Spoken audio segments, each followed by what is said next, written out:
Ethan lived a quiet life on Earth. His small apartment overlooked the busy streets of his city, but he preferred the stars to the noise below. Ever since he was a child, he had dreamed of faraway worlds. He read old books about astronomy, sketched maps of imaginary planets, and built little robots that could move, dance, and even speak a few words. To the people around him, he was just a normal human. But in a universe that spanned billions of stars, even normal humans were considered small and unimportant. Far beyond Earth, in the grand halls of the Galactic Council, 4 alien princesses laughed at stories of the planet called Earth. Each princess ruled a different, highly advanced world. There was Princess Lyra, with silver hair that shimmered like starlight, who came from a planet covered in floating cities. Princess Gyra, whose skin reflected rainbow colors, ruled a planet with oceans that sang. Princess Thelina, with eyes like molten gold, controlled a desert world filled with crystal towers. And finally, Princess Coriel, soft-spoken and graceful, came from a planet where forests glowed with light at night. To them, Earth was amusing. The planet had little technology, small buildings, and creatures that walked on 2 legs without any wings or armor. "They can't even leave their planet," Lyra said, her voice a musical note that echoed in the council's chamber. "And yet they imagine themselves important." The other princesses laughed. Their laughter was like a chorus of bells. Meanwhile, back on Earth, Ethan received a strange message on his small computer. It was written in a language he didn't know, lines of symbols that glowed softly. When he pressed a button, the symbols transformed into words he could read. "You have been chosen. Report to the Galactic Council immediately. The king has left you a special inheritance." Ethan blinked. He stared at the message. He had no idea what the Galactic Council was. He had never heard of a king in space except in stories. Within hours, a small portal appeared in his apartment. Light shimmered, and a gentle voice said, "Ethan, step through. You are required at the Galactic Council." Ethan hesitated. His small mind raced with questions. But curiosity won. He stepped forward and found himself lifted into a tunnel of light. In a moment, he was no longer in his apartment. He was in a place of endless beauty, floating halls, glowing walls, and stars that moved like rivers around him. Before him stood the 4 princesses. They looked exactly like he had imagined from the stories he had secretly read online. But the real sight was more overwhelming. Their beauty, their elegance, and the energy around them made him feel small. And yet he tried to remain calm. "Who are you?" Lyra asked, her voice full of curiosity and amusement. "And why does the king summon a human?" Ethan swallowed. I'm Ethan. I live on Earth. I think the king wants me to care for you." The princesses blinked. Coriel tilted her head. "Care for us, a human? How amusing." Zira laughed softly, and her laughter rippled like water. "Do you even know how to survive in space, human? Do you even know how to walk among stars?" I can learn," Ethan said honestly. "I'm good at learning new things." Thelina narrowed her golden eyes. "Learning is different from ruling. You will have to prove you can handle us." Ethan nodded. His heart raced. Somehow he knew that the king had chosen him for a reason, even if he didn't understand why. The first days were strange. Ethan explored the palace that seemed to float in the middle of space. Rooms shimmered with light that changed color as he moved. Books wrote themselves in midair when he touched them. He was given a small uniform, which he wore awkwardly, and a communicator to talk to the princesses. The princesses were difficult. They tested him constantly. Lyra asked him questions about advanced physics he had never studied. Zira challenged him to navigate a maze in zero gravity. Thelina tried to teach him strategy games that required predicting opponents' moves centuries ahead. Coriel, though gentler, asked him riddles and ethical questions that humans had rarely solved. At first, Ethan failed many times. The princesses looked at him with raised eyebrows and polite disdain. But he never gave up. He observed carefully. He asked questions. He used human creativity in ways the princesses did not expect. For example, when Zira sent him into a floating maze with shifting walls, he did not try to calculate the pattern like the princess expected. Instead, he watched the walls for small irregularities and remembered the shapes moving intuitively through the maze. By the end, he reached the exit faster than any of Zira's own assistants. When Thelina presented him with a strategy challenge, he thought about stories he had read as a child, about heroes, kingdoms, and unlikely victories. He applied the same logic, not through raw computation but through imagination and understanding human behavior. He won the challenge in a way that surprised the princesses. Each small success slowly changed their opinions. They still teased him, but they began to notice a human strength they had not expected. Ethan had ingenuity, adaptability, and a sense of curiosity that was rare among their kind. One evening, as the stars glittered outside the palace windows, Ethan sat with Coriel in a quiet chamber. She asked him gently, "Why do you care so much about learning?" Ethan smiled. "Because every new thing I learn makes me feel bigger than I am. The universe is huge and humans are small, but if we try, we can still reach far." Coriel tilted her head. "You speak like a human poet." "Perhaps you are. Different." By the end of the first week, the princesses had learned that Ethan might not be the strongest or the fastest, but he had something they admired quietly: heart, curiosity, and determination. The human they had laughed at might just be capable of extraordinary things. As the part closes, Ethan stood in the balcony of the palace, looking at Earth through the stars. The planet looked small, fragile, and yet full of life. He thought about his friends, his family, and all the stories of humans reaching for the impossible. Somewhere in the galaxy, he realized, humans were not just small creatures to laugh at. They were full of potential. The princesses watched him silently from behind, no longer laughing but curious. What had the king seen in this human? Only time would tell. Ethan had been with the princesses for several weeks, and the palace had begun to feel a little like home. The floating halls, glowing walls, and shifting star patterns were still astonishing, but he was no longer completely overwhelmed. What was overwhelming, however, were the princesses' constant challenges. Each princess had her own way of testing him. Lyra wanted him to navigate through a simulation of her floating cities, where gravity shifted unpredictably. Zyra created a maze with moving water tunnels and bright glowing creatures that tried to block his path. Thelina set up strategic games that required predicting actions centuries ahead. And Coriel, gentle but cunning, asked ethical questions that had no right or wrong answers. Ethan faced all of these challenges with a mix of nervousness and determination. Each time the princesses tried to humiliate him, he remembered the words he often told himself back on Earth. Try, learn, adapt. That is how humans survive. The first challenge was from Lyra. The silver-haired princess floated above a simulation of her sky city. Platforms drifted on invisible currents, spinning and tilting at impossible angles. Ethan had to reach the top platform before the time ran out. He jumped onto the first platform, wobbled, and nearly fell. Lyra's laugh echoed around the simulation chamber. "You will fail, human. You cannot even walk steadily in zero gravity." Ethan smiled. "Maybe not the way you expect." Instead of relying on speed or perfect calculations, he observed the platforms carefully. He noticed tiny magnetic fields along the edges and adjusted his movements to stick to them. Step by step, using intuition and observation rather than brute strength, he moved upward. When he finally reached the top, the princesses were silent for a moment. Then Lyra clapped, a small surprised smile on her face. Zyra's challenge was next. She sent him into a maze with water tunnels that twisted and flowed unpredictably.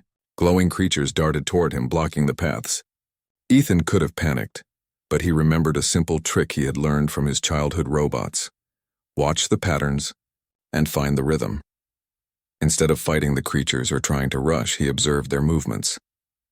He noticed that they paused at certain points and avoided certain areas.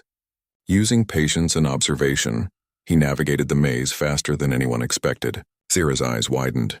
Perhaps humans are not as simple as I thought. Thelina's challenge was more complex. She presented Ethan with a simulation of her desert world. Towering crystals reflected the sun in blinding patterns. She asked him to solve a strategy game designed to test centuries of foresight. Ethan studied the game carefully. He realized that he could not approach it like the princesses. Their strategies relied on calculating every possibility, but humans often relied on creativity and imagination. He remembered stories of legendary humans who had solved impossible problems by thinking differently. Using this approach, he predicted moves that no one else considered. The strategy worked. Thelina blinked, impressed and slightly annoyed. "You win, in a way I did not expect." Even Coriel's challenges, which were more subtle, began to reveal Ethan's strengths. She asked him questions about fairness, morality, and leadership. If one world suffers to save another, is it right or wrong? She asked. Ethan thought carefully. Sometimes it is not about right or wrong. It is about choices and the willingness to make the best choice with what you know. Humans may be small, but we try to do what is fair and just even if we make mistakes. Coriel studied him silently. Then for the first time she smiled. You have wisdom, human. Perhaps more than we expected. Day by day, the princess's attitudes began to shift. They still teased him occasionally, but the laughter was no longer cruel. It was curious, sometimes even admiring. Ethan had proven that humans could think differently, adapt and solve problems in ways the alien elite could not predict. Ethan also took time to learn about the princess's worlds. He asked questions about their cities, their customs, and their histories. He listened carefully, showing respect and genuine interest. The princesses noticed. They had rarely encountered beings who wanted to understand them, rather than just admire or fear them. Slowly, trust grew. One evening, the princesses gathered for a council meeting, expecting Ethan to fail another test. Instead, he surprised them all. Using a combination of knowledge from the king's estate and his own understanding of human logic, he presented a plan to improve communication between the princesses' worlds. Lyra raised an eyebrow. You propose. What exactly? Ethan explained. Each of your worlds is amazing, but communication is slow. If you allow humans and other species to help design a network of observation points and simple relay systems, information can travel faster. It won't replace your advanced systems, but it will make cooperation easier. The princesses looked at one another. Then Zira laughed softly. A human? Improving the galaxy's technology? Yes, Ethan said with a small smile. Humans are creative. We solve problems in ways you might not expect. Thelina tilted her head. Perhaps the king saw more than we thought. Perhaps he saw potential in this human. Coriel nodded. And now we see it too. You are not just a guardian, Ethan. You are a partner. Ethan felt a surge of pride, not because he had won the challenges, but because the princesses had begun to see humans as capable. For centuries, the galaxy had underestimated his species. Now slowly, that perception was changing. The week ended with a celebration. The princesses invited Ethan to a small ceremony in the palace's grand observatory. Stars swirled above them in endless patterns. For the first time, the princesses laughed with him, not at him. Lyra raised a crystal cup. To the human who surprised us all, Zyra smiled. To ingenuity, curiosity, and courage, Thelina's golden eyes gleamed. To new perspectives. Coriel added softly. To friendship across worlds. Ethan raised his cup. To understanding and learning from each other. And in that moment, the princesses realized something important. Humans were small, fragile, and simple in some ways, but their minds were clever, their hearts brave, and their spirit unbreakable. Perhaps Earth was not as insignificant as they had thought. As the stars shimmered outside, Ethan looked toward the distant blue planet he called home. He knew this was only the beginning. There would be more tests, more challenges, and more surprises. But he felt ready. With determination, curiosity, and a little human ingenuity, he could face anything, even the laughter of the galaxy's most powerful beings. The princesses, too, began to wonder. The king had chosen wisely. Perhaps humans deserved more respect than any of them had imagined. The day had finally come. The Galactic Council, composed of leaders from hundreds of worlds, had called a grand assembly to formally assess Ethan's abilities. The princesses had warned him this would be the ultimate test. Many in the council still viewed humans as primitive, amusing creatures. The whispers and polite chuckles echoed in his mind as he entered the enormous chamber. The hall floated among stars with platforms suspended in zero gravity. Alien delegates of all shapes and sizes filled the space, some floating gracefully, others hovering with energy fields. The four princesses stood beside Ethan, their expressions unreadable but supportive. He could feel their presence as both reassurance and pressure. The first challenge was subtle but clear. Solve a complex diplomatic issue that the council had been debating for decades. A dispute between two planets had grown into a web of misunderstandings, alliances, and historical grudges. Many of the council's finest minds had tried and failed to propose a fair solution. Ethan listened carefully to the delegates. Unlike the aliens, he did not focus on sheer logic or calculations. He asked simple questions, listened to personal concerns, and suggested compromises based on fairness and cooperation. Why would a human have the wisdom to mediate this? One elder delegate whispered to another, but as the minutes passed, it became clear that Ethan's solution worked. It was not the fastest or most elegant, but it was practical, balanced, and fair. The delegates were forced to admit it solved a decades-old problem. Next came a physical and technical challenge. A starship designed to test teamwork and quick thinking awaited the participants. The goal was to navigate a dangerous asteroid field, while transferring essential supplies to a planet in need. Many delegates had advanced technology, built for speed and precision. Ethan glanced at the controls. The starship was sophisticated but unfamiliar. He took a deep breath. "I may not know all the systems yet, but I can figure it out," he told the princesses. The princesses nodded. Lyra adjusted the starship's floating platforms. Ezira projected energy paths, helping Ethan see routes he could not detect. Thelina offered strategic advice, and Coriel reminded him to think ethically, ensuring every choice protected lives. Working together, they navigated the asteroid field flawlessly. Delegates gasped as a human, working with alien royalty, accomplished what many believed impossible. It was clear that human intuition and creativity, combined with alien knowledge, created a unique and powerful alliance. Finally, the council presented a moral and leadership test. They asked how Ethan would guide the princesses while respecting their autonomy and preparing them to rule their worlds. It was a delicate question. Many humans might have tried to control the princesses or rely on authority. Ethan smiled, calm and confident. "I am not here to control them. They are brilliant, capable, and independent. My role is to guide, support, and protect them until they are ready. Then I step aside and let them lead with their own wisdom." The council members were silent. Such humility and understanding were rare among leaders, especially from a species so underestimated. Even the princesses exchanged glances, quietly impressed by Ethan's words. After hours of challenges, deliberation, and observation, the council finally spoke.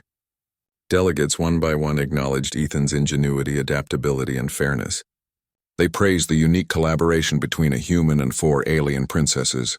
Lyra, once skeptical, spoke aloud. "This human has shown courage, creativity, and respect. He has not only learned from us, but also taught us how humans can think in ways we did not expect."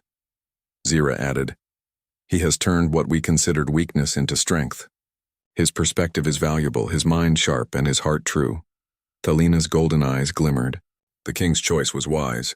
Humans deserve our respect, for their ingenuity and determination are remarkable. Coriel smiled softly. "And we, the princesses, have learned that Earth is not as small as we imagined. It is a world of potential waiting to rise." Ethan felt a warmth in his chest. The council's laughter, once mocking humans, had transformed into applause. He realized that the universe, vast and complex, had just begun to recognize the value of his species. After the council, the princesses and Ethan returned to Earth. The blue planet looked small and fragile from space, but to Ethan it now felt like a symbol of potential and pride. The princesses marveled at the planet's oceans, mountains, and cities. They had laughed at it once, but now they saw the beauty, resilience, and creativity of its people. The princesses decided to establish a diplomatic presence on Earth, with Ethan as their ambassador. Scientists, artists, and leaders from Earth began sharing ideas with the princesses, and in return, they learned about advanced technologies, languages, and cultures. Earth began to shine in a galaxy that had once dismissed it. Ethan spent his days teaching the princesses about human traditions, humor, and art. In return, they shared knowledge of advanced engineering, star navigation, and planetary management. Together, they built bridges between worlds, proving that collaboration could accomplish extraordinary things. One evening, Ethan and the princesses watched the sunset from a cliff overlooking Earth's oceans. The stars reflected on the water, making the planet seem both tiny and infinite at the same time. Lyra broke the silence. "We once laughed at Earth, but now we see it in a new light." Zira nodded. "And not just Earth. Humans are capable of more than we imagined. We were wrong to underestimate them." Thelina smiled. "Perhaps the galaxy will listen to humans now, as we have learned to," Coriel added softly. "And it all started with one human who dared to try, learn, and respect others." Ethan looked at the princesses, then at Earth. He felt proud, not of his own strength, but of what humans could achieve when they used their minds, hearts, and determination. He realized that being small did not mean being weak. Ingenuity, courage, and respect could move the galaxy itself. And somewhere in the quiet of space, the four princesses laughed again, but this time, it was not at Earth, it was with humans, and with the possibilities that lay ahead. The galaxy, once a place of doubt and mockery, had opened its eyes to the ingenuity of one small species. Ethan smiled. The journey had been long, but it was only the beginning. With friendship, collaboration, and the spirit of humanity, even the impossible could be achieved, and as the stars shone above, the human who had once been laughed at became a symbol of hope, proof that even the smallest species could leave a mark on the universe.